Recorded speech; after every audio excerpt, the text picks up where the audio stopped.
नमस्कार, मैं हूं प्रदीप विश्वकर्मा और आप देख रहे हैं आज का मुद्दा। आज के मुद्दे में हम बात करेंगे विपक्ष की मीटिंग, एसपी, बीएसपी और आपकी सोशल डिस्टेंसिंग की।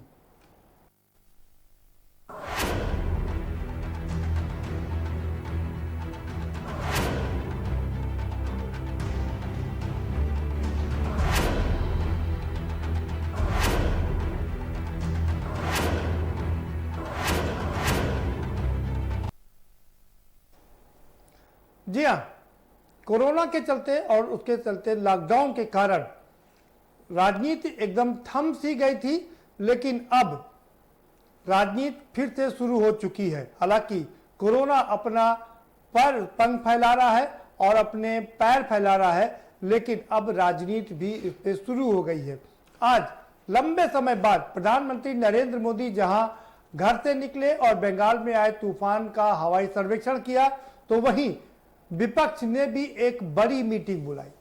सोनिया गांधी के आह्वान पर बुलाई गई इस मीटिंग में करीब 22 सदस्य, 22 जो राज्य की कमेटियां हैं या जो हम कह सकते हैं 22 पार्टियां हैं, उनके लोगों ने शिरकत किया। लेकिन उत्तर प्रदेश की दो बड़ी पार्टियों ने इससे दूरी बनाए रखी, सोशल डिस्टेंसिंग मेंटेन किया। वो है समाजवादी पार्टी और बहुजन समाज पार्टी। और तीसरी बड़ी पार्टी आम आदमी पार्टी ने भी कांग्रेस से सोशल डिस्टेंसिंग पूरी तरीके से मेंटेन किया। सोनिया गांधी ने मीटिंग के दौरान कई अहम बातें कही। उन्होंने सबसे बड़ा आरोप प्रधानमंत्री पर लगाया। आरोप लगाया कि सारी शक्तियां पीएमओ के कार्यालय में निहित हो गई हैं, पहला आरोप। दूसरा, इसी से जुड़ा हुआ था, संघ की भावना को नजरअंदाज कर दिया गया। उनका कहने का तात्पर्य था, संघ का मतलब है कि जो स्टेट और सेंट्रल का जो रिश्ता होता है उसके रिश्ते में काफी कमी आई है और सारी शक्तियां संघ में निहित करने की कोशिश की जा रही है। दो आरोप। आरोप नंबर 3 ये लगाया गया कि जो आर्थिक पैकेज दिया गया है वो आर्थिक पैकेज ठीक नहीं है। तमाम अर्थशास्त्री कह रहे हैं कि प्रोत्साहन राशि देना चाहिए, लेकिन प्रोत्साहन राशि नहीं दी गई है। अब हम इसी पर चर्चा करेंगे कि दरअसल इतने लंबे समय बाद सोनिया गांधी ने जो ये विपक्ष का आह्वान किया है, जिसमें तमाम लोगों ने शिरकत किया, अच्छे आरजेडी ने भी शिरकत किया, टीएमसी ने भी शिरकत किया, शिवसेना ने भी, उद्धव ठाकरे की पार्टी ने भी शिरकत किया, तमाम पार्टियों ने शिरकत किया। लेकिन इन सब के बावजूद हम यही कहेंगे कि आखिर इन तीन दलों ने क्यों सोशल डिस्टेंसिंग मेंटेन की, यह भी अपने आप में बड़ा सवाल है। हम इसी पर चर्चा करेंगे। हमारे साथ में खास मेहमानों का पैनल जुड़ा हुआ है, हम उनसे आपका परिचय कराएंगे, लेकिन उससे पहले आपको एक रिपोर्ट दिखा देते हैं। जरा रिपोर्ट देखिए और समझिए, फिर इस पर चर्चा करें।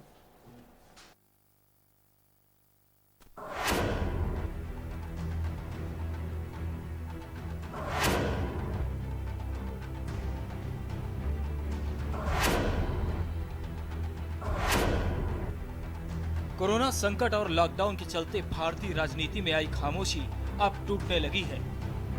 मोदी सरकार को घेरने के लिए कांग्रेस की अंतरिम अध्यक्ष सोनिया गांधी की अगुवाई में कई विपक्षी दलों की शुक्रवार को बड़ी बैठक हुई। कोरोना संकट से उपजे हालातों पर सरकार को घेरने के लिए विपक्षी दल एकजुट हुए, लेकिन बैठक से कई दलों ने दूरी बना ली है। वीडियो कॉन्फ्रेंसिंग के जरिए सोनिया गांधी की अगुवाई में होने वाली बैठक में 22 दलों के नेताओं ने हिस्सा लिया। विपक्षी दलों की बैठक में आरजेडी की तरफ से राजद के राज्यसभा सांसद मनोज झा, आरएलएसपी के अध्यक्ष उपेंद्र कुशवाहा भी बैठक में शामिल हुए।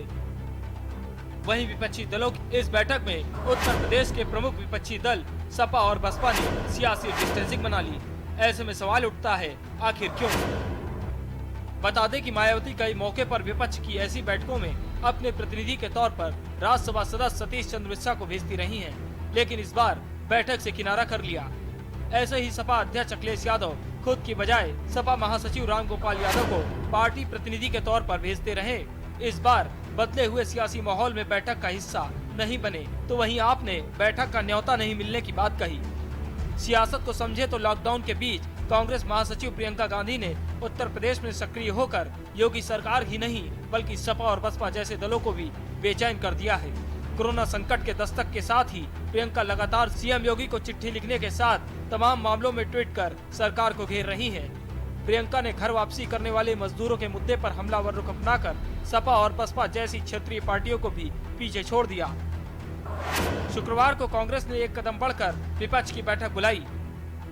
सरकार द्वारा कोरोना वायरस महामारी से निपटने के लिए उठाए गए कदमों, प्रवासी मजदूरों की दुर्दशा, उनकी समस्याएं व सरकार द्वारा उनका सही तरह से निराकरण न कर पाना, मोदी सरकार के 20 लाख करोड़ रुपए के आर्थिक पैकेज की असलियत जैसे तमाम मुद्दों पर संयुक्त रणनीति पर चर्चा की गई।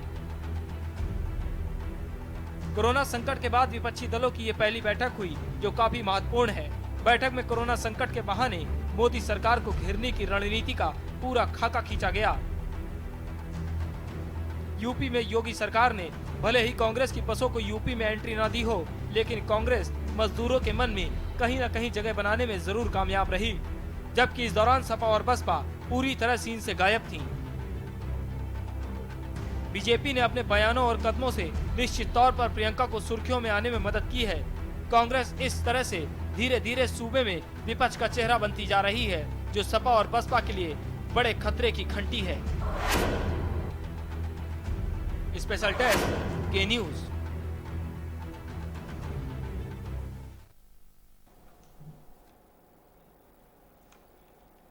जी हाँ, एक और विपक्ष की मीटिंग हो रही है और विपक्ष में 22 जो पार्टियां हैं उनके नेता इसमें शिरकत कर रहे हैं। तो वहीं सपा, बसपा और आप ने सोशल डिस्टेंसिंग मेंटेन की, लेकिन बड़ी बात यह कि 22 पार्टियों के नेता ने इसमें शिरकत किया। इसमें बड़े लोग हैं, टीएमसी है और दूसरी ओर आरजेडी है। हम इसलिए इनको बता रहे हैं क्योंकि बिहार में चुनाव होने हैं, इसी साल नवंबर में चुनाव होने हैं। बंगाल की बात करें, टीएमसी ने शिरकत किया क्योंकि वहां अगले साल चुनाव होने हैं। उसके अलावा मणिपुर में चुनाव होना है और उसके बाद उत्तर प्रदेश की बारी आती है। तो ये क्या राजनीतिक समीकरण है, इस पर भी हम गौर फरमाएंगे, इस पर भी हम चर्चा करेंगे। लेकिन जो मीटिंग हुई है जिसमें सोनिया गांधी ने सरकार को कटघरे में खड़ा किया है, वो बिंदु हमने आपको बताया, इस पर चर्चा शुरुआत करेंगे। हमारे साथ खास मेहमानों का पैनल जुड़ा हुआ है, हम उनसे आपका तारुफ करवा देते हैं। हमारे साथ जेपी पांडे, जयप्रकाश पांडे जुड़े हुए हैं, स्वागत है आपका, भारतीय जनता पार्टी के नेता है। और हमारे साथ बहुत वरिष्ठ पत्रकार प्रभात रंजन दी आप भी जुड़े हुए हैं, आपका भी बहुत स्वागत है। प्रसपा के हमारे साथ में दीपक मिश्रा जी भी जुड़ चुके हैं, आपका भी बहुत स्वागत है दीपक जी। और साथ साथ में हमारे साथ अब सचिन रावत भी जुड़ चुके हैं जो कि कांग्रेस के नेता हैं, आपका भी बहुत स्वागत है सचिन रावत जी। हम सीधा रुख करेंगे जयप्रकाश पांडे जी का। जयप्रकाश पांडे जी, फिर से एक मीटिंग और मीटिंग में भाजपा एकदम निशाने पर, क्या कहेंगे आप? नहीं, देखिए निश्चित रूप से कोरोना जो संकट है प्रदीप जी, ये प्राकृतिक आपदा है, कोई राजनीतिक व्यवस्था द्वारा सृजित नहीं। और ये राष्ट्र ही नहीं, अंतरराष्ट्रीय स्तर पे एक विपदा है। WHO ने वैश्विक महामारी घोषित किया। तो इसमें जो इसका औचित्य है कि ऐसा क्या हो गया था कि विपक्षी राजनीतिक दल के प्रतिनिधियों को एक मंच पे आके, अगर आए भी तो पहले तो सर्वदलीय बैठक की जरूरत है विपक्षी की, या सत्ता पक्ष के लोगों को राजनीतिक एजेंडा सेट करने के लिए बैठक का कोई औचित्य ही नहीं है। दूसरा, यूपीए की चेयरपर्सन रही सोनिया जी ने जो उस पर संवैधानिक सवाल भी उठाया है कि पीएमओ में सेंट्रलाइजेशन हो गया है पावर का, तो वो तो हमारे बाबा साहब ने जो संविधान लिखा है संसदीय व्यवस्था में, वो प्रधानमंत्री की स्वाभाविक शक्तियां हैं। अगर उनको ये लग रहा था कि जैसा मनमोहन सिंह के मंत्रिमंडल में जिस तरह से असंवैधानिक शक्तियां उनके पास थी बतौर चेयरपर्सन, तो अगर वो उसी को समझती हैं कि वही संवैधानिक था तो वो सोच सकती हैं, भारत नहीं। दूसरा, मैं एक बात बता दूं, जो जिस मुद्दे पे ये सब कहा जा रहा है कि लॉकडाउन फेलियर था या श्रमिक जो प्रवासी मजदूर भाई हमारे जा रहे हैं, आप ध्यान से देखिए तो जो 4 मेगा सिटी हमारे हैं, कलकत्ता, मुंबई, चेन्नई, दिल्ली, यहां भाजपा की कोई मिनिस्ट्री नहीं है, विपक्ष के ही लोगों की। जाहिर बात है कि हमें पीड़ा है कि हम उत्तर प्रदेश, बिहार के लोग 70 साल में तमाम संसाधनों के बाद गलत नीतियों के कारण आज इस दशा में है कि हमारे असंगठित मजदूर भाई वहां रहते हैं। लेकिन अगर इनको लगता है कि ये सही करती तो व्यवस्था वहीं से तो प्रवासी लौटे। अगर ये संवेदनशील होती, संवाद करती सत्ता से, जनता से और विश्वास दिलाती, तो मजदूर इस तरह लौटते नहीं। हमारी जितनी जिम्मेदारी वो तो स्वाभाविक हम लेते हैं, लेकिन ये एक दूसरे पे कीचड़ उछालने का समय नहीं है, वो बाद में आएगा। राजनीति कर लीजिएगा, अभी तो सबको मिल के जो जाहिर बात है कि इस विपदा से सबसे हाशिए के जो लोग हैं उन पे ज्यादा मार पड़ रही है, क्योंकि उनकी आर्थिक सामाजिक स्थिति कमजोर है, तो उनके साथ खड़ा होना चाहिए। राजनीति का वक्त नहीं है। ठीक है, ये राजनीति का वक्त नहीं। सचिन का रुख करेंगे। सचिन रावत जी, पांडे जी कह रहे हैं कि ये राजनीति का वक्त नहीं है और आप लोग बेमौसम राजनीति कर रहे हैं,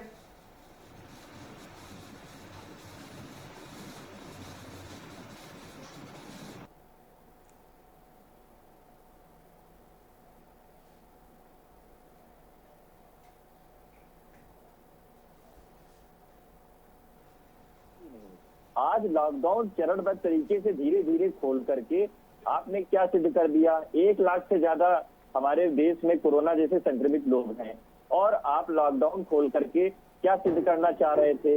ये भी सरकार को बताना चाहिए था कि जब हमारे देश में 500 मरीज थे तब आपने चरणबद्ध तरीके से लॉकडाउन बढ़ाते गए। आज जब चौथे लॉकडाउन के बाद में 1 लाख से ज्यादा पेशेंट हो गए हैं, तब आप वही चरणबद्ध तरीके से फिर धीरे धीरे सोशल डिस्टेंसिंग की अब आज की डेट में कोई औचित्य नहीं रहा है। आप देख लीजिए, जितने प्रयास आपने दिल्ली के विजुअल देखे होंगे, उत्तर प्रदेश के विजुअल देखे होंगे, कहीं कोई सोशल डिस्टेंसिंग की कोई भी नहीं मान रहा है।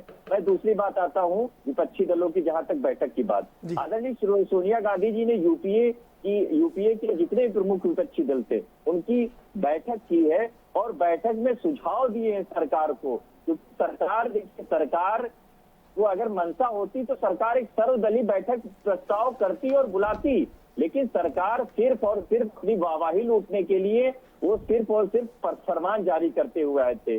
आपने देखा होगा जिस प्रकार बैठक में आदरणीय श्री राहुल गांधी जी ने कहा है कि हमारी जो देश में, पूरे देश में जितने भी लोग हैं सब लोग कोविड-19 से लड़ रहे हैं, और सारे संगठन और सारे दल सरकार के साथ में हैं, लेकिन सरकार ने जिस प्रकार रवैया अपनाया है वो बिल्कुल आपने देखा निराधार है। जिस प्रकार आपने देखा होगा प्रवासी मजदूरों की जहां तक बात है, आपने 20,000 करोड़ का जो कर्ज दिया है, जो प्रवासी मजदूर कर्ज लेंगे वो कैसे चुकाएंगे, ये भी सवाल रहेगा।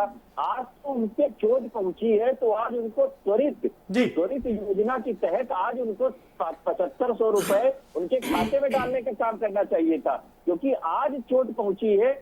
पता चले किसी के घर में राशन है, किसी के घर में नहीं है, तो आज वो कर्ज लेने 3 महीने बाद जाएगा, तब तक तो वो बेचारा भूखा मर जाएगा। आप तुरंत से योजना करने की जरूरत है। यही सर्वदलीय बैठक में सभी लोगों ने दिशा निर्देश दिए हैं सरकार को। अब सरकार माने ना माने, क्योंकि सरकार तो तानाशाही की रवैये की तरह चल ही रही है। सरकार आए दिन एक नया फरमान जारी कर, आरबीआई ने आज देखा होगा, जिस प्रकार आपने देखा होगा आरबीआई ने भी आज बोल दिया है कि आरबीआई के पूर्व गवर्नर ने स्पष्ट तौर पे कह दिया है कि आपने 20,000 करोड़ का पैकेज दिया, लेकिन वो किसको मिलने वाला है किसी को नहीं पता है अभी तक। ये भी आपको स्पष्ट तौर पे एक एक पॉइंट बताना चाहिए था। आप उन लोगों को कर्ज देंगे जो अभी तक आप लोग देते आए हैं। ठीक है सचिन रावत जी, ठीक है, और आपको थोड़ा करेक्ट कर दें, वो 20,000 नहीं है बल्कि करीब 21 लाख करोड़ का पैकेज है। देश और विश्व का दूसरा सबसे बड़ा पैकेज है। दीपक मिश्रा जी करेंगे। दीपक जी, ये जो बैठक हुई आज 22 दलों की यूपीए की बैठक कह रहे हैं सचिन रावत, लॉकडाउन के समय और जिस समय कोरोना अपने पैर पूरी तरह से फैला रहा है, 5,000 साढ़े 5,000 से ज्यादा केसेस हो रहे हैं, कैसे देखते हैं इस मीटिंग को आप? देखिए, पहले तो स्पष्ट कांग्रेस ये नहीं कर पाई कि ये यूपीए की बैठक थी या विपक्षी दलों की बैठक जी। अगर विपक्षी दलों की बैठक थी तो इसमें हम लोग को भी आमंत्रित करना चाहिए था। बिल्कुल। केरल, जहां से राहुल गांधी जी सांसद हैं, वहाँ रिवोल्यूशनरी सोशलिस्ट पार्टी के बड़े नेता हैं प्रेमचंदन जी, जो वहाँ के सांसद हैं, उन्हें भी नहीं बुलाया गया जी। बंगाल, जहाँ चुनाव की तैयारी कर रहे हैं फॉरवर्ड ब्लॉक के अध्यक्ष जिनसे मेरी बात हुई है, तो महासचिव देवव्रत बिस्वास जी को नहीं बुलाया गया। तो पहले तो ये स्पष्ट करें। दूसरा, उन्हें भारतीय जनता पार्टी से लड़ना है, जो छल में, प्रपंच में, वाचिक वातावरण बनाने में कांग्रेस से मीलों आगे हैं। आप देखिए, नेहरू ने किताब लिखी थी हु इज भारत माता। भारत माता शब्द भारतीय राजनीति में प्रचलित करने का श्रेय हमारे बीच में प्रहलाद दीन जी बैठे, बेहतर बताएंगे, पंडित नेहरू को है। आज कांग्रेसी नेता भारत माता जिंदाबाद का नारा लगाने में मुंह छुपाते हैं और भाजपा चौगुने वेग से नारा लगाती है। इन्होंने अपना नाम ही जेपी के नाम पे बीजेपी कर लिया, जबकि इनका नाम तो जनसंघ था, ताकि जयप्रकाश नारायण के सर्वोदयी नारों का और गांधीवादी समाजवाद का ये समुचित लाभ उठा सकें। इससे लड़ना है। बस प्रकरण पे आप देख लीजिए, अरे भाई, दान की बछिया के दांत थोड़ी गिने जाते हैं। जितनी बस मिली, 10 मिली, 20 मिली, 1000 मिलती, योगी जी दे देते, जाओ भाई चलाओ अपना। लेकिन वहां भी इन्होंने वो स्कूटर का नंबर है, ये इसका नंबर है, छिद्रान्वेषण तक कर दिया। भारतीय जनता पार्टी, अब अभी हम भाजपा के विद्वान साथी को सुन रहा था, उन्होंने कहा ये राजनीति का समय नहीं है। मान्यवर, क्या यह समय है कि एफडीआई में 75% विदेशी कंपनियों को दे दिया जाए? क्या ये समय है क्या एफडीआई? और यही जब कांग्रेस ने 49% किया था, ये दीनदयाल के दल वाले ऐसा नारा लगाते थे कि जैसे राष्ट्र को मनमोहन ने बेच दिया, यानी 49% पे राष्ट्र को बेच दिया था कांग्रेस ने, और 75% देके भारतीय जनता पार्टी राष्ट्र को बचा रही है। आप देखिए किससे लड़ रहे हैं ये तो सच बोलते नहीं, और बोलते भी है तो नरोवा कुंजरोवा की पद्धति में। मतलब ये तो वो लोग हैं जो द्रौपदी को भी दांव में लगाने के बाद धर्मराज का खिताब लेकर मुस्कुराते हैं। इनसे लड़ना है। और दूसरी बात, आधी अधूरी तैयारी क्यों? अगर विपक्षी दल की बैठक थी तो सबको साथ लेना चाहिए था, और अगर यूपीए की बैठक थी तो आज यूपीए देश की नक्शे में है कहां? बिल्कुल न तो सैद्धांतिक सवालों पे, मतलब खुद से कंफ्यूज नजर आ रहे हैं, ना तो यूपीए की बैठक है, और बता दें, राजनीति, मैं माओ के शब्दों में कह रहा हूं, राजनीति रक्तहीन युद्ध होता है, और युद्ध में जब तलवार उठाते हैं तो कांपते हाथों से नहीं उठाते। बहुत शानदार बात कही। जब आपको लड़ना है विपक्ष को मजबूती के साथ लड़ना, तो पूरे और वैसे ही एक करिए। जोश के साथ लड़ना। ठीक है, सोनिया जी बड़ी नेता है, मैं उनका सम्मान करता हूं, सम्मानीय है भी, अगर लेकिन बड़े का दायित्व भी बड़ा होता है। ठीक बात। वो बड़े मन से सबको बुलाती, किसे बुलाया, कब बुलाया, क्यों बुलाया, पता नहीं। आएंगे आपके पास, बिल्कुल। जी।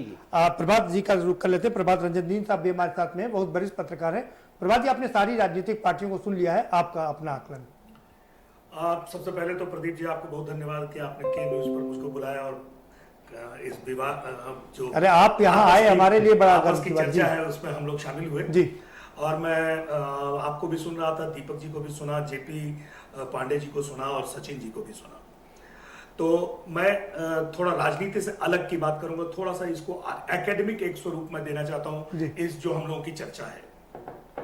सबसे अच्छी बात जो पांडे जी ने शुरुआत में कही कि जिन क्षेत्रों से, मैं 2 मिनट थोड़ा समय लूंगा आपका। नहीं, अब क्योंकि शुरुआत में थोड़ा ज्यादा कम समय मिलेगा, 1 ही मिनट में कंप्लीट। अच्छा, तो मैं ये कह दूं कि सबसे पहले कि ये जो आज जो विपक्षी दलों की या कुछ जो खास दल हैं उनको लेकर जो मीटिंग और विचार विमर्श करने का जो एक इनिशिएटिव लिया गया सोनिया गांधी के द्वारा, ये इनिशिएटिव, क्या आपको नहीं लगता, ये मैं एक सवाल छोड़ रहा हूं मंच पर, फोरम के सामने, कि क्या आपको ये नहीं लगता कि यह इनिशिएटिव थोड़ा पहले लिया जाना चाहिए था? है ना? जब आप कहते हैं कि ये देर हो गई है, आपने योजना बनाने में देर की, तो आप ये भी राजनीति करने में आपकी तरफ से क्यों देर हुई? दूसरी बात यह है कि जो 4 बड़े महानगरों से जो मजदूर बाहर निकले, मजदूरों को लेकर जो राजनीति हो रही है प्रदीप जी, वो राजनीति की जो शुरुआत हो रही है उन क्षेत्रों से हो रही है जहां पर कांग्रेस की खुद की सरकार रही है, और अगर वो चाहती तो वो तरीके से उसको कायदे से मैनेज कर सकती थी। मैं कुछ चीजें एकेडमिक थोड़ा टोन में ले जाना चाहूंगा दीपक जी और जो पांडे जी हैं उनको हाजिर नाजिर करते हुए, लेकिन इसके लिए समय मैं चाहूंगा जो अगली बार आप आएंगे। हाँ, तो मैं दोबारा से आपके पास आऊंगा। पांडे जी करो। पांडे जी, आपने कहा कि अगर कुछ था तो सर्वदलीय बैठक बुलानी चाहिए।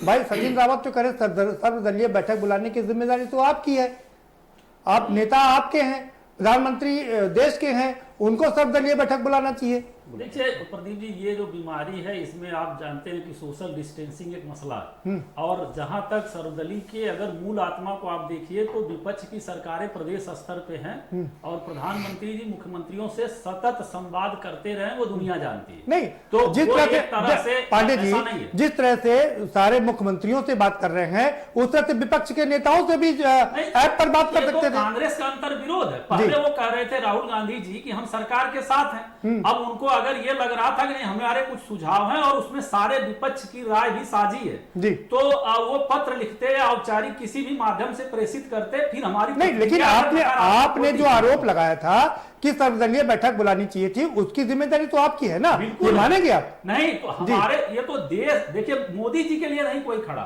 मोदी जी भारत के प्रधानमंत्री है, भारत के साथ सब लोग खड़े, तो इसमें तो पूरा देश एक साथ था ही, फिर भी उनको लग रहा था कि विपक्ष के कुछ पृथक सुझाव हैं, तो वो निश्चित रूप से अगर संवाद कायम करते तो संवेदनशील हमारा नेतृत्व है, और जैसा हमारे विद्वान छोटे लोहिया, हम इनको मानते हैं, दीपक भाई कह रहे थे कि ये तो दूसरे से ले लेते हैं। अरे साहब, ये भारत की आत्मा है, हम तो हमेशा ही लेते रहे। अगर आप दिनकर की संस्कृति की 4 अध्याय किताब पढ़िए तो वो बताते हैं आज जो हिंदुत्व है या जो हमारी संस्कृति है उसमें साफ साफ कहां से हम क्या नहीं, अगर हम साहित्य पर जाएंगे पांडे जी ना, मैं सुन लीजिए, मैं अगर साहित्य पर जाऊंगा ना तो यहाँ एक से एक धुरंधर है, हम उसमें गोता लगाते रहेंगे तो हम राजनीति पर वापस आ जाते हैं। हमारी पार्टी हमेशा सर्वग्राही रही है, समन्वयवादी रही है। अगर पवित्र देश हित के लिए कोई सुझाव वो वैसे भी देंगे। आप सुन लीजिए, आप पर जो आरोप है उस पर आप सीधा सीधा जवाब दीजिएगा। आरोप यह है कि सारी शक्तियां पीएमओ में निहित हो गई हैं। नहीं, वो देखिए एक आप जानते हैं कि राष्ट्रीय आपदा घोषित होने पर केंद्र को कुछ विशेष अधिकार भी मिलते हैं जी। और अगर इस समय की उस दृष्टि से वो देख रहे होंगी कि पीएमओ ज्यादा सक्रिय है तो ये खुशी की बात है। हाँ। और जहां तक ये सवाल है कि अगर यूपीए चेयरपर्सन या कांग्रेस का कोई नेता ये कहे कि हमने तानाशाही का रुख अपना लिया है जो 356 10 बार इसी प्रदेश में लगी, तो हमने तो एक मिसाल कायम की है। 7वां वर्ष प्रधानमंत्री जी का हो गया है। जो संवैधानिक संस्थाएं हैं या केंद्र राज्य संबंध है वो निश्चित रूप से बड़े ही अच्छे दिशा में नहीं, ज्यादातर जो सरकारें हैं वो कह रही है कि वो पालन नहीं किया जा रहा। संघ मतलब एक हर चीज में one nation one ration card बात है जी। वन नेशन से किसको तो कह रहे कि संघवाद में तो ये संघवाद को चोट उठाना चाहते संघवाद से। संघवाद को बाबा साहब खुद मानते थे कि भारत में जो क्षेत्रीय विषमता है अगर उसे संवैधानिक आधार दे दिया जाएगा तो विकेंद्रीकरण राष्ट्र का विखंडन कर देगा। एक सवाल एक और दीपक जी, मुझे पता है आपको बोलना है, मैं आ रहा हूं, एक सवाल और ले लूं बस। सोनिया ने यह भी आरोप लगाया कि आप बता दीजिए कि कब आपने दोनों सदनों को बुलाया और कब आपने जो संसद की स्थायी समितियां हैं कब उनको बुलाया। नहीं, इस पार्टिकुलर मुद्दे पे तो अभी जब लॉकडाउन फेज ही चल रहा है और दुनिया भर में आप रोज WHO हो या बड़ी बड़ी शक्तियां हैं, अमेरिका है, यूरोप का जो हाल है देख ही रहे, तो अभी तो हम युद्ध स्तर पे इस महामारी के खिलाफ लड़ रहे हैं। और जो इसके बाद कुछ हासिल हो जाएगा या कुछ भी ये दवा भी आ गई, विकसित हो गई, तो वो वहां भी हम अनुमति लेंगे, सदन से परिचर्चा होगी, वो समस्या नहीं है। ठीक। लेकिन ये है कि जो पीएमओ सक्रिय है, जो उसकी शक्तियां हैं और जो ये आपदा कानून लागू है उसमें ये स्वाभाविक है और संवैधानिक प्रावधानों के अनुकूल है। ठीक है, आएंगे आपके पास में दोबारा से।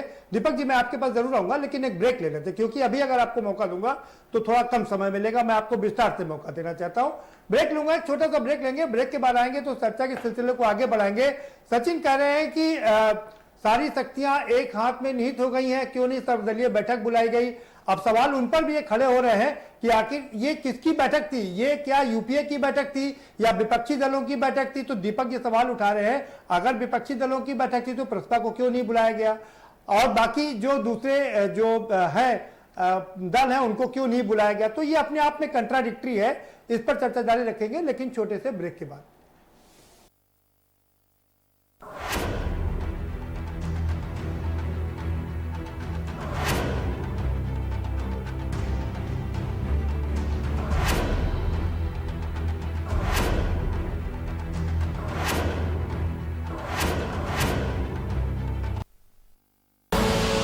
आप देख रहे हैं के न्यूज, खबरों का सारथी।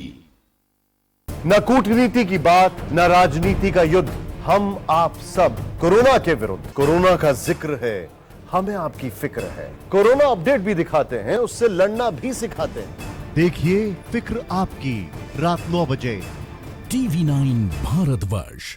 अब तो सब देख रहे हैं।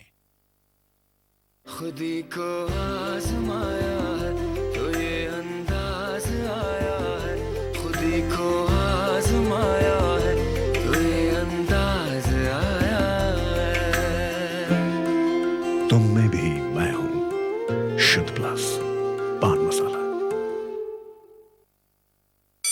Mount Litra Z School, Unnao, #1 in academics, #1 in sports, best teachers, best result, smart classroom, best transport facility, world class infrastructure के साथ Mount Litra Z School, Unnao। आप देख रहे हैं के न्यूज, खबरों का साथ।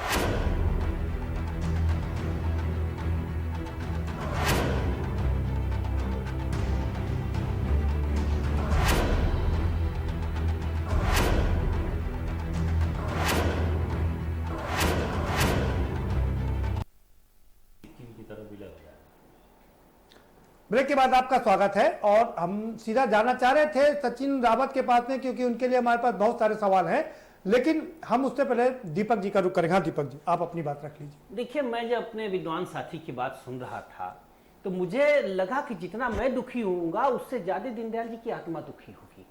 दीनदयाल जी एक ऐसा सरकार चाहते थे, उनकी पॉलिटिकल डायरी आपने पढ़ी होगी, जिसमें विकेंद्रीकरण मूल आधार था। अहम ब्रह्मास्मि के आधार पर वह राजनीति नहीं चलाना चाहते थे, और यही कारण है कि उन्होंने उस पंडित नेहरू की आलोचना की थी जिस पंडित नेहरू ने सत्ता के विकेंद्रीकरण का आधारशिला रखा था। पंडित नेहरू के कैबिनेट के 10-12 नामों को आज भी देश जानता है।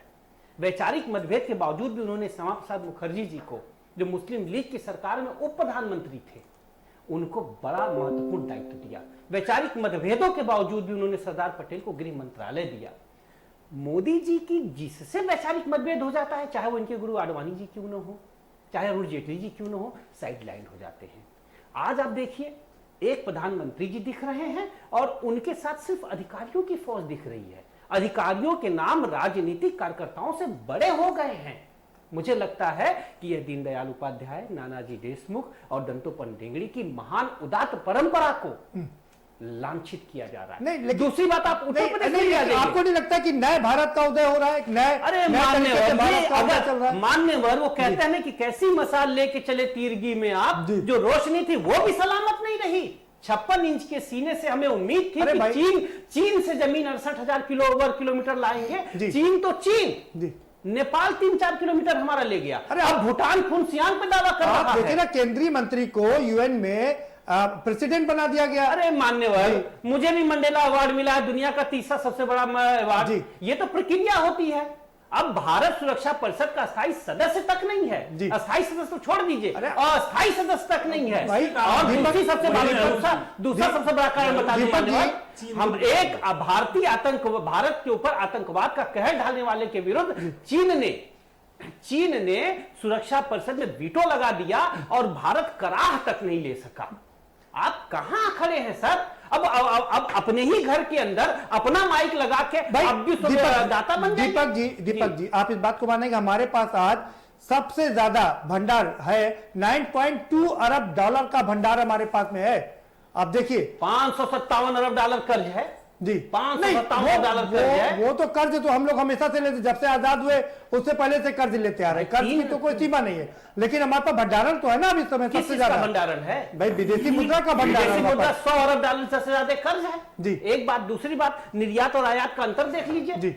यह जो विकास हो रहा है, जिसके तहत हम एफडीआई के हवाले 75% रक्षा क्षेत्र तक दे रहे हैं, माफ कीजिएगा, यह स्वयं को डुबाने वाला सर्वग्रासी विकास है। ठीक है, पांडे जी कुछ जवाब देना चाह रहे जी। पांडे जी, भाई ये जो 75% निजीकरण है उस पर दीपक जी कई बार सवाल खड़े। जहां तक सवाल है वो कहिए कि ग्लोबल एक प्रवृत्ति है और उससे कम्युनिस्ट चीन भी अछूता नहीं है जी। और भारत में अगर देखिए 90 के बाद इनका संयुक्त मतलब उसमें ये भी रहे हैं, विपक्ष के लोग भी रहे हैं और भाजपा की भी सरकार। लेकिन आपने स्पेस खोल दिया, सुनिए, उनकी जो चिंता है आपने स्पेस तक खोल दिया प्राइवेट लोगों के लिए। बुरा नहीं है जी, बस ये है कि सरकार का नियंत्रण सही होना चाहिए और प्रक्रिया पारदर्शी होनी चाहिए। मतलब आप अपना घर बेच देंगे, उसके बाद बेचना नहीं है। आप ये बताइए, बजटी ग्लूकोज से जनता की गाड़ी से बीएसएनएल बचा है क्या? सेक्टर को सर्वाइव कराया। पांडे जी, बीएसएनएल बचा है क्या? स्वाभाविक है, वही पब्लिक सेक्टर। इसका मतलब आप मान रहे हैं कि आपका प्रशासन अक्षम है? प्रशासन हमारा, आपने मान लिया कि आपका प्रशासन अक्षम है? प्रशासन अक्षम नहीं है। अगर आप ये सोचते हैं कि बजटी ग्लूकोज से पब्लिक सेक्टर को दुनिया में कोई भी अर्थव्यवस्था बर्दाश्त नहीं, आप प्रबंधन सही करिए। हम लोग कल्याणकारी दायित्व से नहीं हट रहे। और दूसरा, जिस बड़ी बड़ी बात कर रहे थे आदरणीय नेहरू जी की, और इन्होंने सरहद की भी बात की, आपको मालूम होगा नेहरू जी को वही भारत की विदेश नीति, सुनिए, भारत की विदेश नीति इतनी हास्यास्पद और काल्पनिक थी। तिब्बत का बलात्कार किया चीन ने, कुछ नहीं बोला गया, लिख के दे दिया गया, अंग्रेज नहीं दिए थे। और उसके बाद फिर कश्मीर का बंटवारा हुआ और 62 का जो जश्न था वो सैनिक पराजय नहीं थी, नेहरू की राजनीतिक पराजय, जो निरपेक्षता के नाम पे राष्ट्र हित की बर्बादी की थी नेहरू जी ने। आप नेहरू का, हाँ, नेहरू निश्चित सम्मानित नेता थे, दीपक जी ठीक भी थे, लेकिन राष्ट्र हित की मोदी जैसे महानायक से तुलना उनकी कतई काबिले मतलब बर्दाश्त ही नहीं है। बलम पे उसी चीन के सामने खड़ा होता है, और आप पूरा इतना दौर चला आया, अरुणाचल को आज तक वो मान्यता नहीं दिया, रोज रोज जलील आपको करता रहा, आप कह रहे हैं हमारी प्रतिरक्षा की नीति गड़बड़ है। एक वाक्य मैं कहूंगा, मैंने नेहरू जी के उसी बात को कहा जो बतौर विदेश मंत्री अटल जी ने संसद में बोला था। आदरणीय जेपी जी ने आज अटल जी को झूठा और कभी समर्थन नहीं किया। क्या बात कर रहे हैं, पहला विदेश नीति का भाषण सुनिए। वो सम्मान करते थे, लेकिन कश्मीर के जो कहा था श्यामा प्रसाद मुखर्जी जी की शहादत से भाजपा की कश्मीर पॉलिसी कभी भी नहीं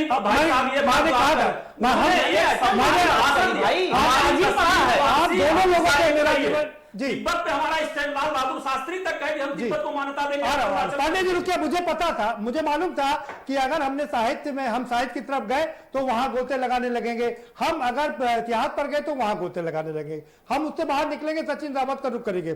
सचिन रावत जी, अगर आपको आवाज सुनाई पड़ रही हो, हम आपसे ये समझना चाह रहे हैं कि आप, चलिए सचिन रावत जी अभी हमारे साथ में नहीं जुड़े हुए हैं, हम प्रभात रंजन दीन साहब का रुख कर लेते हैं। प्रभात रंजन दीन साहब, ये कांग्रेस क्या सुझाव दे रही थी, सुझाव देने के लिए सरकार को बुलाया गई थी ये मीटिंग, या कटघरे में खड़ा करने के लिए बुलाई? बिल्कुल सही प्रदीप जी, और अब आप जो बीच में थोड़ा विषयांतर हम लोग हो जाते हैं तो आप समेट के उसको ले आते हैं जी। तो ये जो है हम लोग की जो बहस है या हम लोग की जो चर्चा है आज, वो सोनिया गांधी के द्वारा जो मीटिंग बुलाई गई उसके केंद्र में ये चर्चा बुलाई गई, और इसको इसलिए मैंने कहा कि थोड़ा सा वक्त दीजिए, मैं राजनीतिक व्यक्ति नहीं हूं, इसलिए मैं चिल्ला के और या किसी के बीच में कूद कर मैं अपनी बात नहीं कह सकता। मैं ये कह रहा हूं कि थोड़ा विषय पर अगर हम केंद्रित हो तो आप ये देखें कि सोनिया गांधी ने जो विपक्ष की मीटिंग बुलाई या जो आपने जो समर्थन के जो दल हैं उनकी जो बैठक बुलाई, वो एक अलग बात है, राजनीतिक उस पर बहस अलग है कि किसको बुलाना चाहिए और किसको नहीं बुलाना चाहिए। मैं तो ये कहता हूं कि ये जो आज की जो तारीख चुनी गई थी, इस तारीख के पीछे उनका एक व्यक्तिगत अपना एक हित है और वो एक स्वार्थ है, उसकी भी समीक्षा होनी चाहिए। क्या हित है जरा वो भी दर्शकों के सामने खोल कर बता दीजिए। इसलिए मैंने कहा कि थोड़ा मुझको वक्त दीजिए और मैं थोड़ा चीजों को एकेडमिक शक्ल में लाना चाहता हूं। बेसिक बात यह है कि ये जो है कोरोना को लेकर ये मीटिंग आज बुलाई गई जी। मीटिंग का जो आप अगर मीटिंग का जो इनविटेशन गया है, अगर इनविटेशन का एजेंडा आप देखेंगे तो वो जो एजेंडा भेजा गया था वो एजेंडा था एक तो मजदूर और दूसरा ये था कि पार्लियामेंट्री कमिटीज जो काम कर रही थी उसका जो उसको जो फ्रीज किया गया है उसको लेकर चर्चा। ये दोनों बातें क्या आज की मीटिंग में ये बात हुई?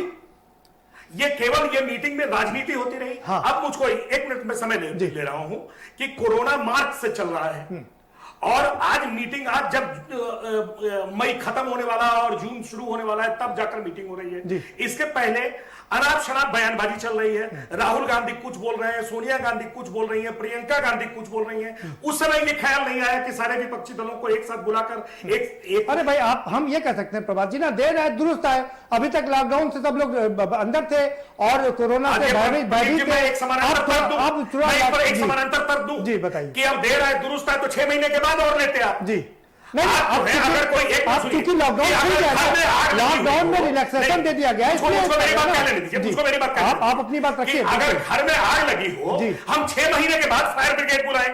अब आप ये बताइए मुझको कि आज जो एजेंडा बनाया गया था, जो कांग्रेस पार्टी ने जिस एजेंडा, अभी सचिन रहते तो मैं सचिन से बात करता कि जो एजेंडा बुलाया गया था उस एजेंडे पर क्या बात हुई? उस एजेंडे में मजदूरों को लेकर क्या बात हुई, लेबर लॉ को लेकर क्या बात हुई? कटघरे में खड़ा किया सरकार। मैं आपको बता रहा हूं लेबर लॉ को लेकर जब एजेंडा तय किया गया था तो क्या उस समय कांग्रेस को यह विचार नहीं हुआ कि जो लेबर लॉ पर यूपी को आरोप लगाया गया, चलिए मानते हैं कि यूपी ने भी लेबर लॉ को शिथिल किया, लेकिन उसके पहले राजस्थान इसकी शुरुआत कर चुका था और उस लेबर लॉ को शिथिल करने में पंजाब शामिल है, महाराष्ट्र शामिल है, तो ये सारे इसमें शामिल है। ठीक बात। तो जिस समय Sonia Gandhi PM relief fund और पीएम केयर्स फंड को लेकर चर्चा कर रही थी उस समय ये नहीं हो रहा था उनको कि हम सारे विपक्षी दलों को एक साथ बुलाएं। भाई आप ये सोचिए कि आम आदमी पार्टी, बहुजन समाज पार्टी, हम आपको वापस ला रहे।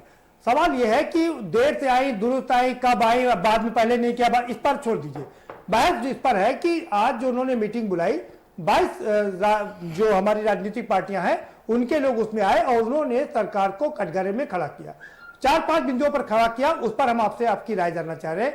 एक, संघवाद थोड़ा कमजोर हो रहा है, पीएमओ में सारी शक्तियां निहित हो रही हैं, सर्वदलीय बैठक नहीं बुलाई गई, संसद के दोनों सदनों और जो स्थायी समितियां हैं उनकी बैठकें नहीं बुलाई जा रही। मैं इस पर 2 मिनट आपका समय दूंगा। और बहुत ही अच्छा सवाल आपने पूछा है जी कि सोनिया गांधी ने, देखिए बीजेपी के प्रवक्ता है मैं, और यहाँ प्रसपा के प्रवक्ता है, सब पढ़े लिखे और जानकार और बुद्धिजीवी हैं। मैं जो हूं, मैं पत्रकारीय नजर रखता हूं, पार्टी पॉलिटिक्स से मेरा लेना देना नहीं है। जी। लेकिन आप ये बताइए कि पूरी की पूरी यूपीए 2 और यूपीए 1, इस पूरे यूपीए 1 और 2 में प्रधानमंत्री कार्यालय, प्रधानमंत्री की शक्ति कहां पर केंद्रित थी? ये जब सोनिया के घर पे जब केंद्रित होती है तो उस समय ये कहने का इनके पास कोई नैतिक बल नहीं है। दूसरी बात ये है कि जब इस जगह मैं बीजेपी के जो प्रवक्ता जो बात कर रहे थे कि प्रधानमंत्री जो कार्यालय होता है वो प्रधानमंत्री suppose to be the guardian of the nation, तो जब वो सपोज किए जाते हैं कि वो देश के गार्जियन हैं तो शक्तियां कहां जाएंगी भैया? नहीं, गार्जियन है, लेकिन गार्जियन सबकी शक्तियों को अपने में थोड़ी ना निहित कर लेगा। राज्यों की भी अपनी पावर है, राज्य के भी अपने अपने राज्य के भी अपने अधिकार है, उसकी राजनीतिक समीक्षा की जा सकती है। लेकिन in the reference of corona epidemic, अगर कोरोना नहीं, बाद में सुन लीजिए, बाद में राज्यों को अधिकार दिया ना कि आप कोरोना से आप ही को लड़ना है। ठीक बात है जी। कोरोना को टैकल करने के लिए राजनीति से ज्यादा प्रशासनिक इंटेलिजेंस की जरूरत है जी। इस वजह से अगर वो सेंट्रलाइज भी होता है तो मैं एक पत्रकारीय निगाह से उसको उचित मानता हूं। लेकिन जी, अगर आप मुझे ये बता दीजिए, देखिए एक सवाल मेरा आपसे, पुराने सवाल का जवाब जी बताइए कि आपने कहा कि जो लोग उस पार्टी में शामिल है, इस मीटिंग में शामिल रहे, इन मीटिंग में वही लोग शामिल रहे हैं जिनके चलते आज मजदूरों की यह दुर्दशा है। एंड व्हाट आई से आई मीन कि नेहरू जी की चर्चा इन्होंने की, एक बात सुन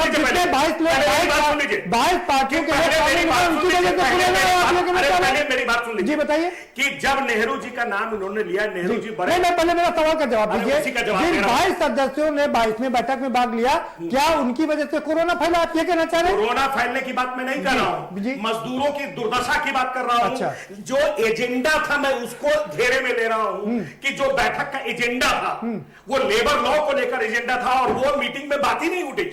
मैं ये कह रहा हूं कि जिस नेहरू जी की चर्चा कर रहे थे, लेबर लॉ को लेकर के बात उठी थी, उसमें उसको क्रिटिसाइज किया गया। चलिए मैं आपकी बात पर एक मिनट ये बात कह दूं कि जो जिस सामाजिक एक जो सोशियो पॉलिटिकल अवधारणा थी कि ये जो सार्वजनिक क्षेत्र की जो अवधारणा थी वो इसी बात के लिए थी ना कि मजदूरों को आधार मिलेगा।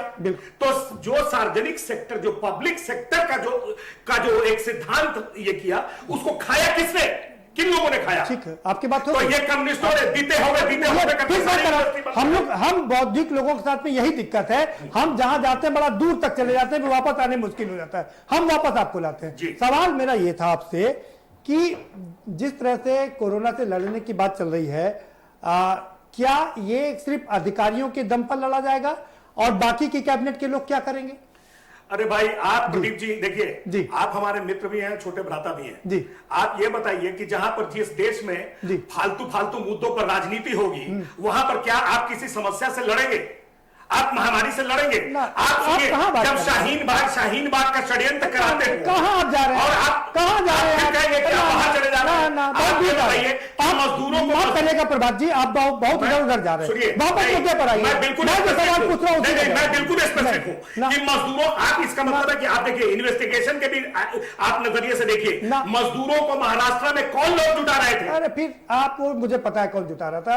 और अब वापस आते हैं अपनी राजनीति पर। चलिए पांडे जी के पास चलते हैं। पांडे जी, ये जिस तरह से सपा बसपा ने आज इस मीटिंग का बहिष्कार किया, क्या लगता है कि कांग्रेस से उनको क्या डर लग रहा है कि जिस तरह से प्रियंका यहां पर सक्रिय हो गई हैं, इसकी वजह से वो लोग उसमें भाग नहीं ले रहे? ये तो स्वाभाविक बात है कि जिस तरह से प्रसपा या सपा बसपा और कई आम आदमी पार्टी इन लोगों ने शिरकत नहीं की है, तो ये तो हमारे ही जो हमारा तर्क था, आरोप था, उसी को औचित्य देता है कि इसमें सियासत है। अगर आप सोचिए कि ये रहता कि नहीं हमारी सरकार है और हम तानाशाही पूर्ण रवैया अपना रहे, जैसा आरोप उन्होंने लगाया, तो फिर ये विपक्षी के लोग भी एक मंच पे आते। तो स्वाभाविक है कि इसमें कहीं ना कहीं राष्ट्रहित या इस आपदा काल में कहिए जख्म पे मलहम लगाने की कोई चेष्टा नहीं है। राजनीति और चेहरा चमकाना है, और कांग्रेस को निश्चित उत्तर प्रदेश की जमीन जो है वो वही भाई उतने ही खेत है, उसी पे सपा प्रसपा क्षेत्रीय दल लगे हैं। अब वो उनकी समस्या है। आपने क्यों नहीं, एक और सवाल, ये तो अपने यूपी की बात हो गई, आपने क्यों शिरकत नहीं किया? क्या अब उनको जरूरत नहीं है क्योंकि उनकी सरकार बन गई है? आदमी पार्टी भारत की मतलब लोकतंत्र की विसंगतियों की जिंदा स्मारक है, जिसकी कोई आइडियोलॉजी ही नहीं है। एक तरफ सही बाग लगाते हैं, दूसरी तरफ वो बजरंग बली का दर्शन करने चले जाते हैं। दर्शन सबका अधिकार है, लेकिन जिस राजनीतिक स्वरूप में यात्रा करते हैं उसके पहले अन्ना आंदोलन में तो उनका कोई आप आइडियोलॉजी ही नहीं ले सकते हैं। वो क्या सोच रहे हैं, क्या करेंगे, वो तो ईश्वर और केजरीवाल के अलावा हमें लगता कोई जानता नहीं, वैचारिक स्तर। चलिए यही सवाल दीपक जी के पास लेके चलता हूँ। दीपक जी, क्यों ये आपसे समझना चाह रहा हूँ, ये सपा बसपा ने यूपी में क्यों बाइकआउट किया और आपने दिल्ली में क्यों बाइकआउट किया? देखिए, सबसे बड़ी बात यह है कि जब सिद्धांत और व्यवहार में अंतर आता है तो आदमी सार्वजनिक मंचों से मुंह छुपाता है। एक राजनीतिक भय है। भय यह है कि हम अपने से बड़े व्यक्ति या बड़े दल से मिल रहे हैं तो कहीं हमारा वजूद न खो जाए। बिल्कुल। जब राजनीतिक नेतृत्व के पास अध्ययन और आंदोलन की पृष्ठभूमि होगी तो वह किसी से भी मिलने में नहीं घबराएगा। जी। जैसे उदाहरण के तौर पर जब 1937 में इसी लखनऊ में पंडित नेहरू ने कांग्रेस अधिवेशन किया तो उनके वैचारिक विरोध के बावजूद भी जयप्रकाश और लोहिया आए, क्योंकि अध्ययन था उन दोनों के पीछे। और एक बात, दूसरी बात, मुझे लगता है कि कांग्रेस को जिस तरीके से बड़े भाई का निर्वहन करना चाहिए कांग्रेस नहीं कर रही है। नहीं, आपको नहीं लगता कि कांग्रेस बड़ा भाई का रोल अदा करते करते छोटा भाई बन गई है?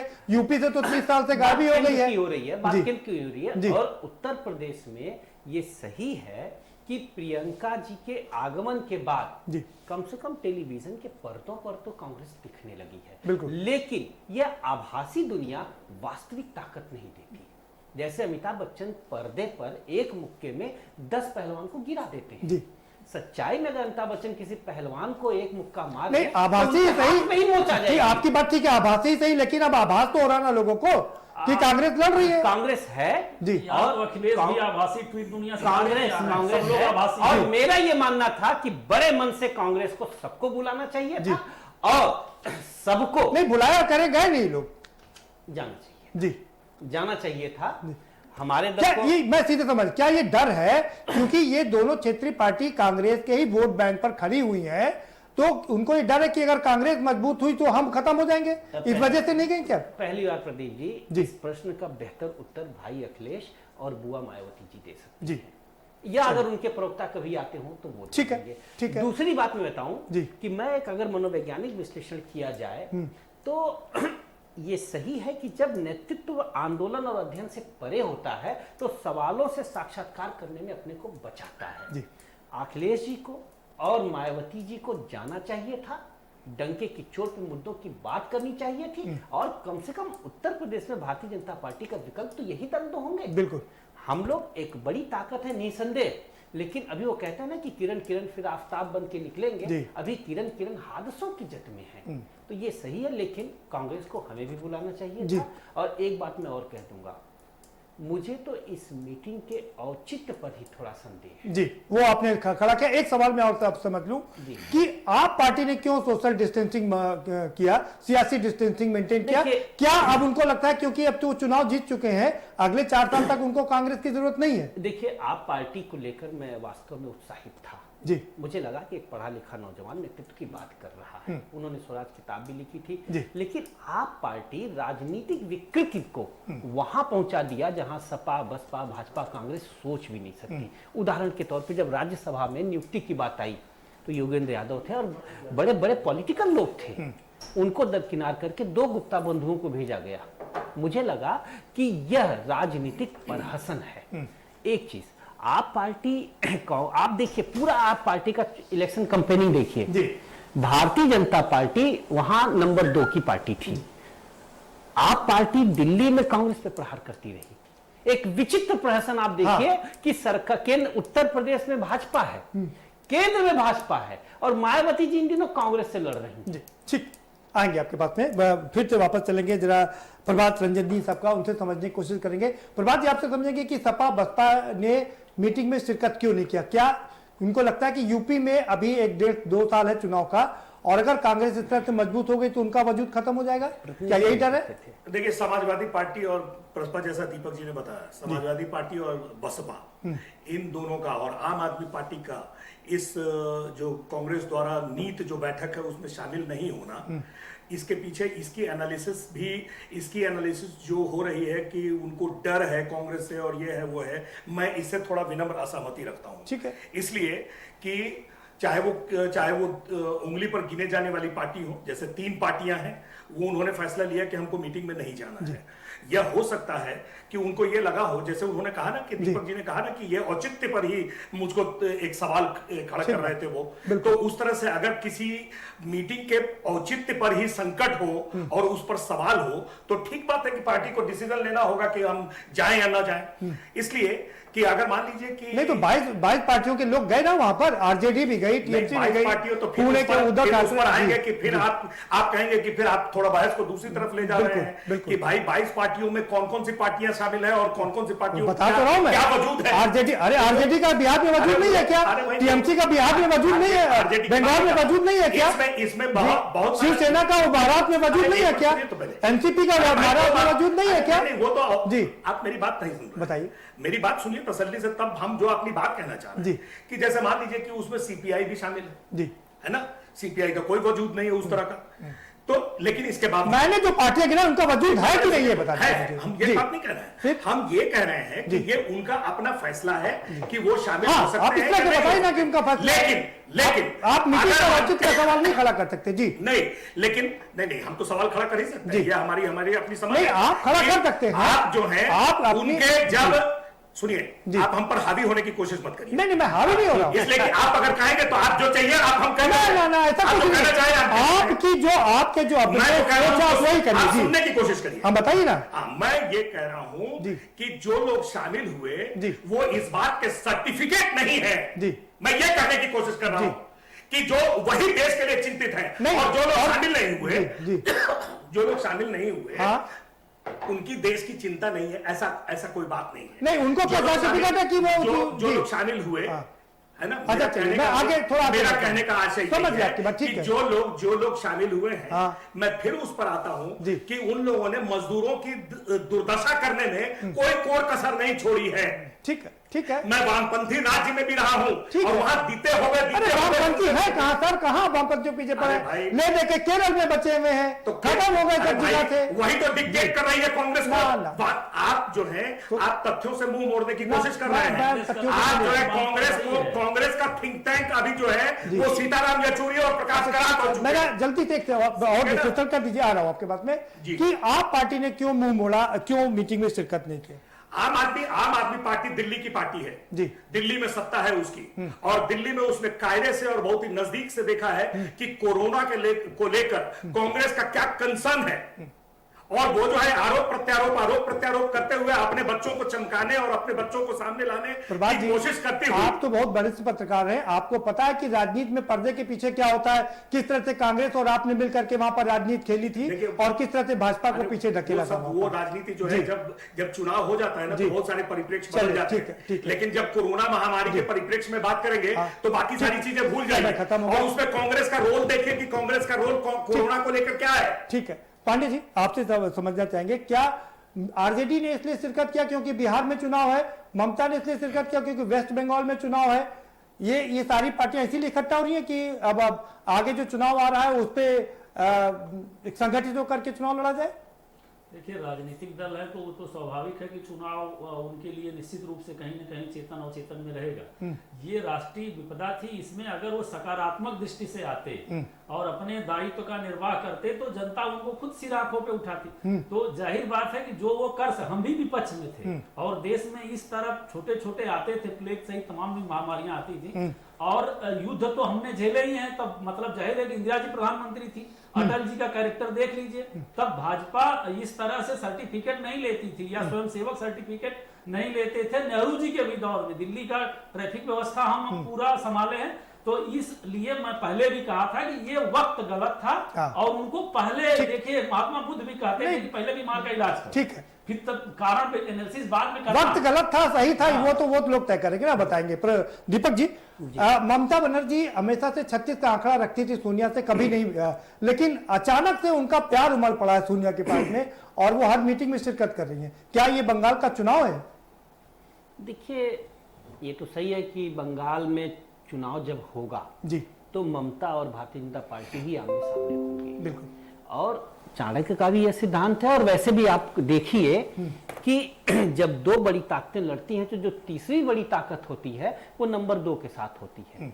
नंबर 2, नंबर 3 दोनों मिलकर नंबर 1 का विकल्प बनने की कवायद और कोशिश में हमेशा से रही है। यही कारण है कि कांग्रेस के साथ, जब कांग्रेस के खिलाफ जब जनता पार्टी बनी तो भारतीय जनता पार्टी, सोशलिस्ट, ये सब एक साथ हो गए।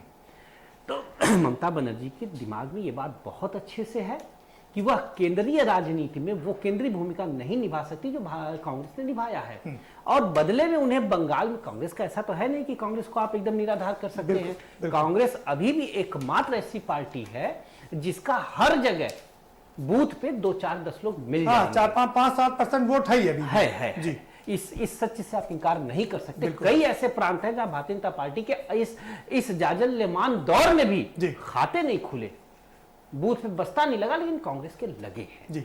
तो ममता का स्पष्ट है, ममता इसके पहले भी भारतीय जनता पार्टी के विकल्प के रूप में अपने को स्थापित करने की महत्वाकांक्षा में या रणनीति में, अब जो शब्द आप चाहें अपने आप को चुन ले, में वो उत्तर प्रदेश तक आ चुकी है। पर ममता, कोई भी बंगला भाषी, कोई भी गैर हिंदी भाषी देश को लीड नहीं कर सकता।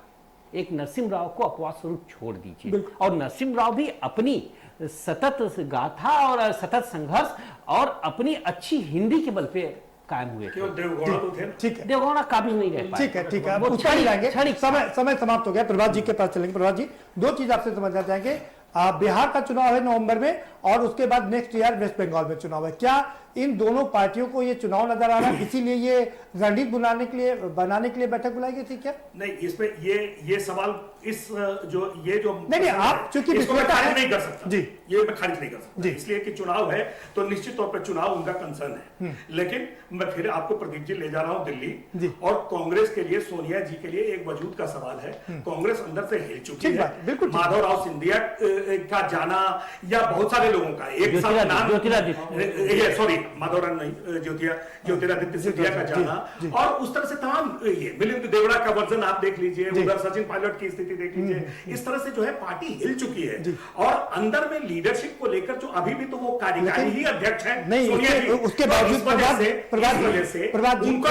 इन सबके बावजूद, इतनी हिलने के बावजूद भी कर्नाटक में भी सरकार बनाई थी, और मध्य प्रदेश में भी सरकार बनाई, राजस्थान में भी सरकार बनाई, छत्तीसगढ़ में भी सरकार बनाई। इतना हिलने के बाद भी, और गुजरात में, और पंजाब में सरकार बनाई, गुजरात में भाजपा को 100 का आंकड़ा नहीं पाते, सेंचुरी नहीं बनाने दी जी। बात है, सरकार बनाना इस बात के लिए परिचायक थोड़ा ही है कि पार्टी के अंदर में कलह नहीं कलह की बात है, सरकार तो बनी रही है, कलह तो हर जगह होती है।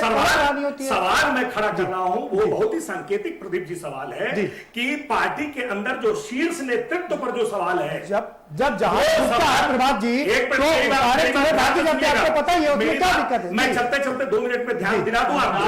एक मिनट सर, पांडे जी, आप ध्यान से सुनिए कि ये शीर्ष नेतृत्व पर जो सवाल खड़ा हो चुका है, ये आपको जल्दी ही इसका आपको अभी परिणाम दिखाई देगा, और वो जो संकट की स्थिति है उससे उभरने की ये एक कोशिश है कि चलो एक धक्का और दो। चलिए एक धक्का और। बहुत शुक्रिया आप सभी मेहमानों का इस चर्चा में शामिल होने के लिए, बहुत शुक्रिया। तो कुल मिलाकर के राजनीति अपनी चरम पर है। एक और कोरोना अपने पैर पूरी तरह से पसार रहा है। 3000 से बढ़कर के अब 5000 से ज्यादा केसेस बढ़ने आने लगे हैं, डरा रहा है, सता रहा है। हालांकि कहा यह गया था कि मई में कोरोना के केसेस कम होंगे और जून में, जुलाई में ज्यादा होंगे, लेकिन मई में ही ये हमको डरा रहा है और रुला रहा है। इन सबके बीच राजनीति भी चरम पर है, क्योंकि चुनाव भी लड़ना है, चुनाव जीतना भी है। बिहार में चुनाव है, उसके बाद वेस्ट बंगाल में चुनाव है, मणिपुर में चुनाव है, और उसके बाद उत्तर प्रदेश में भी चुनाव है। इस चुनाव के मद्देनजर भी सरकार को कटघरे में खड़ा करना है। यही कारण है कि मीटिंग बुलाई गई थी, लेकिन अब उसके अस्तित्व पर ही सवाल खड़े कर दिए कई लोगों ने। फिलहाल इस कार्यक्रम में इतना ही। आप हमें दीजिए इजाजत, और बाकी खबरों के लिए देखते रहिए के न्यूज इंडिया। गोल्डी मसाले, जहां भी जाए रिश्ते बनाए। गोल्डी मसाले।